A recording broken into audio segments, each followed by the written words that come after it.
Hi, welcome back to my channel. So, do you want to tell them or do you want me? You can lead it.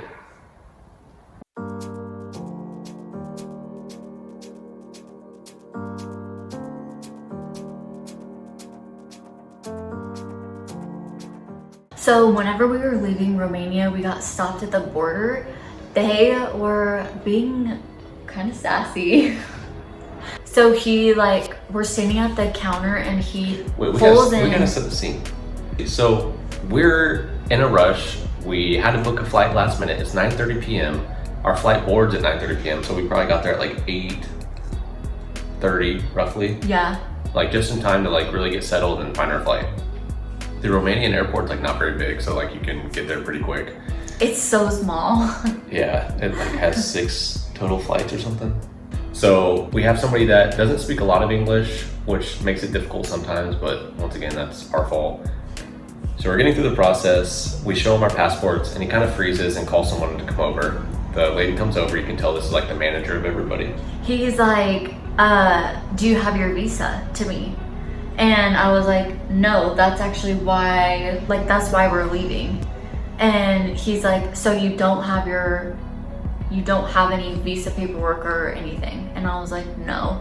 So he calls over the manager comes over and she's like, you guys need to come with me. At this point, we're like, oh great, we've already had a stressful day. We told we had to leave the country in like 4 hours. We booked the flight. So like, we don't have time to be messing with this. They take us to the back office. They take our passports, they scan them. They're like, you guys are gonna get fined. You're on day 95. And we're like, oh, we were told this is day 90. And long story short, we were told that if we went over 90 days, it's seen as, what's the word? Kind of like disrespectful. Oh, you don't have good faith. Yeah. And like following the laws within Romania. And if that happens, then our family reunification is gonna get denied. If that gets denied, Sierra can't stay with me in Romania, and that's just a big ordeal. I'll be traveling Europe by myself. Something like that. I'm just kidding. And we were kind of bummed about that. She's like, all right, you're gonna get a fine because both of you don't have resident permits. So I was like, no, I have my resident permit. And she's kind of like, what? Why didn't you tell me this? Yeah, then he copped an attitude. I was like, cop an attitude. I was like, I did tell the guy that. And she's like, looks at the guy's like, yeah, you did tell me that. So I hand him my resident permit.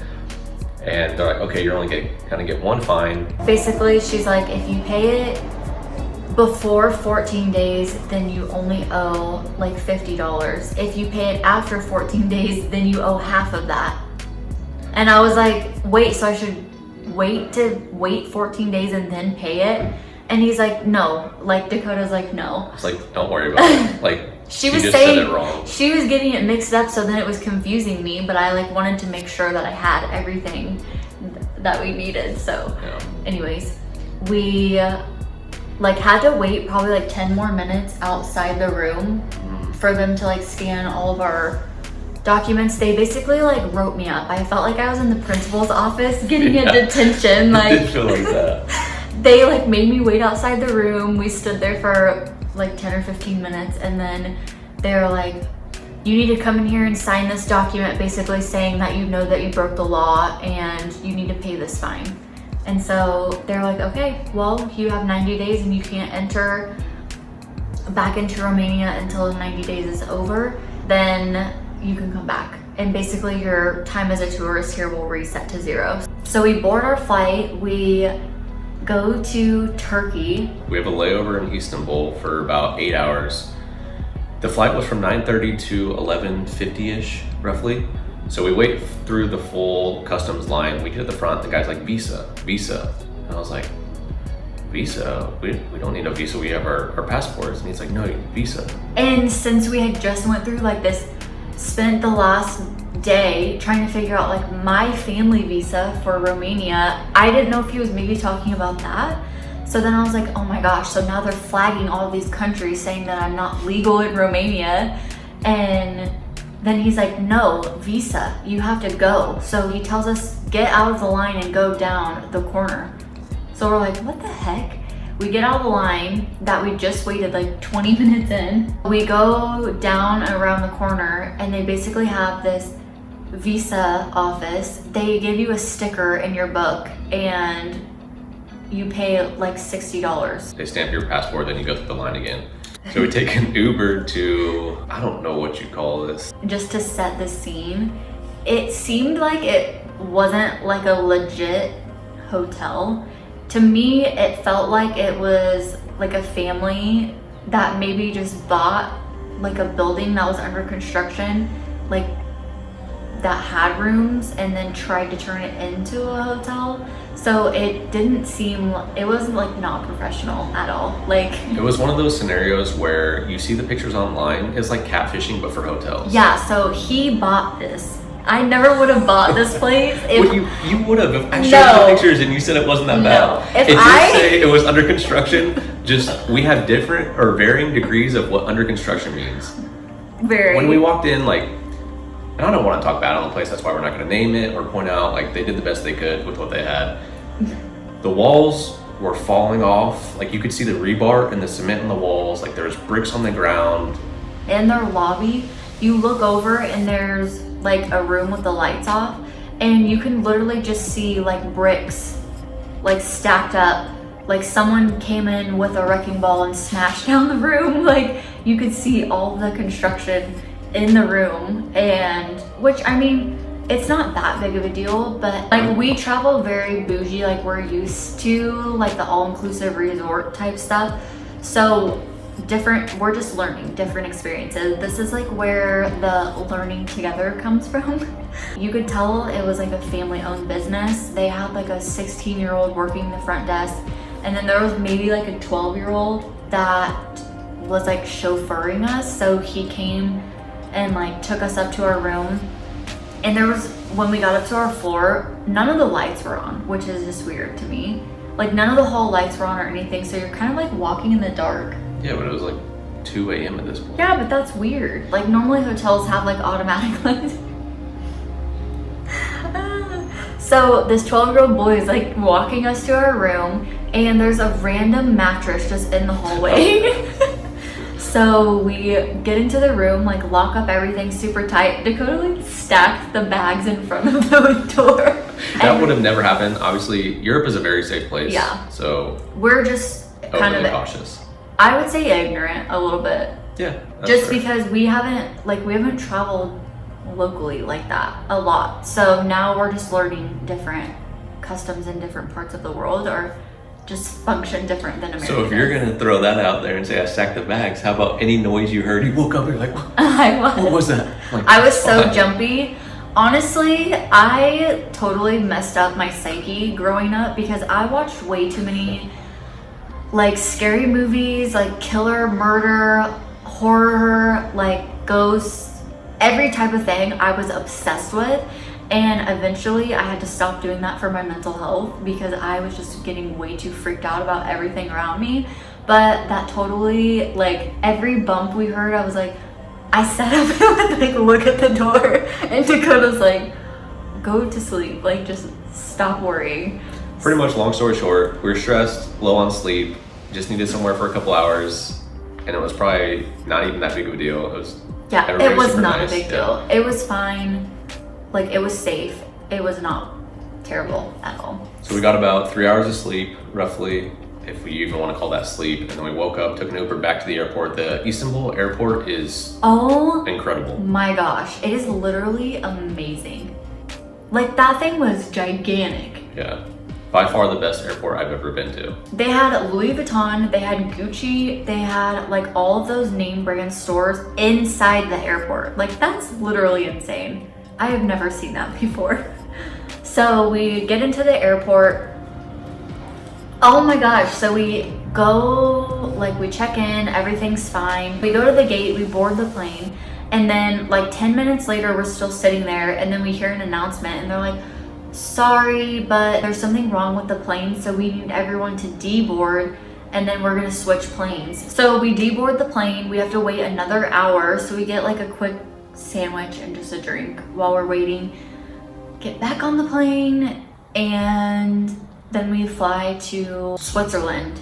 And Switzerland was literally amazing. It was so pretty, it was nice, like everybody spoke really good English, which was nice. Yeah. They're very calm, relaxed there. Yes. They really care about their people, it seems like. You can just tell everybody was so happy, and it just felt like peaceful to be there. And it has like everything you could ask for. If you want a nature section, it has that. If you want an industrial section, it has that. If you want like super high-end shops, it has that. Any type of like life you want to walk down, it has. And you can mix in between those so like seamlessly. So Yeah. you might be walking downtown in a super busy area, but if you take one street over, it's just like full nature path. Like Yeah. it's really nice. It was really pretty. I definitely think that would be somewhere I would definitely move. The only downside was it was pretty expensive. It's like what they say, one of the top most expensive places in Europe to live. Yeah. So I mean, each meal was minimum $60 to $120. yeah, easy. So we fasted for 3 days. I'm just kidding. No. Oh, what I loved was being able to like walk to everything. So where we're staying at now, there's not that much to do around us, but I kind of like the city more, I think. I like the beach, but you can only go to the beach. Like there's not that much to do. But whenever you're in like a city, you can do more going to shops, going to restaurants. Like I like that more, I think. We loved it. We hiked, did all the fun adventures. And then we needed to find somewhere that was more economical, I guess you can say. Because we're gonna have an extended stay outside of Romania. We're gonna be paying for hotels and Airbnbs every night. We have to buy all of our food. It's gonna get expensive. So one of the places that was recommended to us was Portugal and Spain. Zira did some more research, and then she found that There was a couple places in Spain that were really highly recommended, and they were really safe, affordable, and beautiful. I decided I wanted to be on the beach. There were a couple of different cities in Spain that we could have went to, and it just came down to like finding the right hotel. So we ended up finding one in Malaga. We got here, and the only thing that stinks is neither of us packed swimsuits. everything's good. I'm working. And then I Oh started, yeah, I forgot all about this. yeah, so I get a call from my team lead, and he's like, hey, it came to the worst case scenario, which everything in this situation always seems to come to the worst case scenario, but hey, it could always be worse, and we're just thankful that we have each other, I guess. Yeah, and we're safe. That's Yeah. the main thing. And I was like, okay, well, what's the worst case scenario? He's like, technically, it's illegal for you to work outside of Romania. And I was like, oh, okay. And I was like, well, what does that mean? He's like, well, obviously you can't return to Romania, so we're gonna have to ask you to take unpaid PTO for the next 2.5 months. And I was just like, what? Like, I was not prepared for that. And Sierra and I were discussing this. God has a funny way of answering prayers, because we were always talking about at the end of our vacation, we wanted like a full month to just fully travel wherever in Europe and just experience as much as we could. But it's kind of hard to talk to your company and say, I want to take a month off. Like Yeah. most people need you to complete work, especially if you're like running projects. So this scenario pops up, and he's basically telling us we're gonna have 2.5 months to travel Europe and do whatever you want. It's just so crazy. Like, there's so many blessings that have come out of this, but it still just feels like a movie. Like, it doesn't feel like real life. I'm excited to see like what the next 2 months looks like, and I think it will give us a really cool opportunity just to grow and experience. Like, it's hard to experience a lot whenever you're working. So I don't know, it'll be interesting just to see what happens during Very this interesting. time. Since he's not working for the next 2 months, we really want to take this time to just fully experience everything we can and not like stay in one place the whole time. So we don't really know where we want to go. We still need to look up and research what sounds interesting to do and where we want to go, but we also have to be conscious of the clothing that we brought, because we only packed one backpack each, and we did not prepare for every single season. So when we say backpack, this is like the standard backpack we're talking about, nothing Yeah. crazy. So we have 3 months of clothes, for me personally, that fit in here. Sierra has her own, and then we're Yeah. gonna make it work. I'm excited for like Christmas time, because I have seen so many amazing pictures of like Christmas in Europe and like the different places. So I definitely want to go somewhere cool for that. And then basically we are allowed back in Romania like this first or second week of January. Today we're gonna try to make an itinerary of all the places we want to visit and how long we want to stay there. So of course, if you guys have any recommendations, go ahead and post them below. It'd be cool. Yes. We appreciate you following along on our journey and being a part of this, and can't wait to experience life, learn, and grow with you. We'll see you in the next video. Bye. Bye.